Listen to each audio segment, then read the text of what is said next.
আজ আমার মা রান্না করছে শঙ্কর মাছের কারি। তোমরা সবাই রেসিপিটা পুরো দেখো আর আমার সাথে থাকো। চলো রেসিপিটা শুরু করা যাক। মা কেটে রাখা মাছকে ভালো করে ধুয়ে মাছে লবণ, হলুদ, লঙ্কার গুঁড়ো, 2 চামচ দই ও সামান্য তেল দিয়ে ভালো করে মাখিয়ে 15 মিনিটের জন্য ম্যারিনেট করে রেখে দিল। এবার মা কড়াইতে তেল দিল। তেল গরম হলে মা আগে থেকে কেটে রাখা আলু তেলে ছেড়ে দিল। মা লবণ হলুদ দিয়ে আলুগুলোকে লাল লাল করে ভেজে নিল।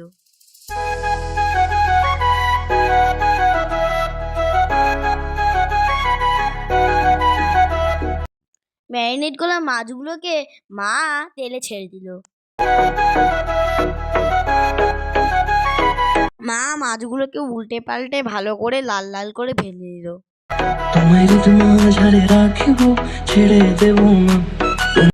এবার মা ফোড়নের জন্য দিল শুকনো লঙ্কা ও গোটা জিরে। ফোড়ন একটু ভাজা হলে মা হাফ বাটি কোচানো পেঁয়াজ দিয়ে দিল।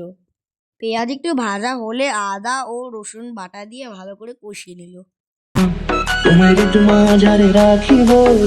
এবার মা গুঁড়ো মশলা অ্যাড করলো।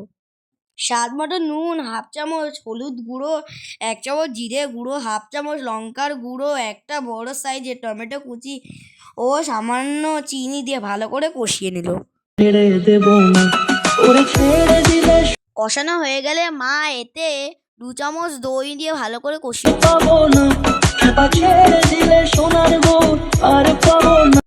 ভালো করে কষানো হয়ে গেছে। এবার মা ভাজা আলু দিয়ে আর একটু কষিয়ে নিল।